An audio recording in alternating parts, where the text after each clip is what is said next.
Well, Australia, that is, has elected a prime minister who previously backed a move to remove Queen Elizabeth as the head of state.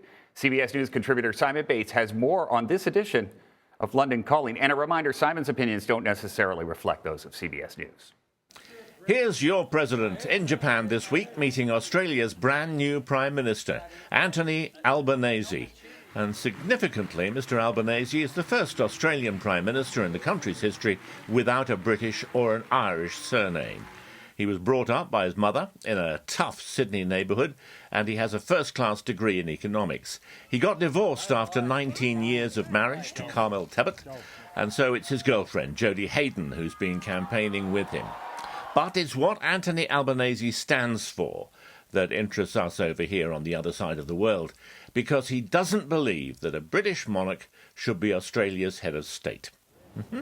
The country last tested the vexed monarchy issue back in 1999, when the vote went 55% to retain the crown versus 45% to dump it. Although Australia's recent general election campaign didn't really feature the monarchy issue, the country is now led by a man who's long been in favour of change. In a way, it's pretty ironic that just as Queen Elizabeth is about to celebrate her Platinum Jubilee, Australia's elected a leader who would prefer an Australian as head of state. But Mr Albanese is a pragmatist, a veteran politician who knows what he can and cannot achieve in a short period, and he has loads on his plate.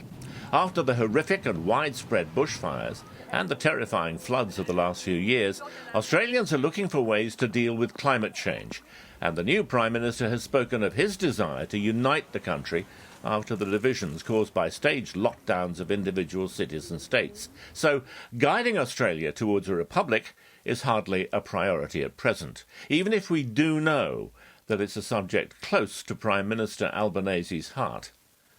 That's London Calling for today. This is Simon Bates for CBS News in Devon.